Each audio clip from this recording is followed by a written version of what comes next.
నెమలి కన్నోడా నమిలే చూతోడా కమిలి పోకుండా తాకాలయ్యో అరే బొట్టుకు ఉన్న తాళం తీసి ఒడ్డున పడ్డ చేపైపోతా చిలక నీ మొగ్గ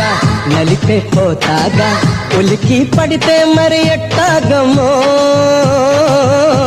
అహరెక్కల పువ్వై రివున రవే చుక్కలతోనే ముద్దాడిస్తా నెమలి కన్నోడా చిలక నీ మొగ్గ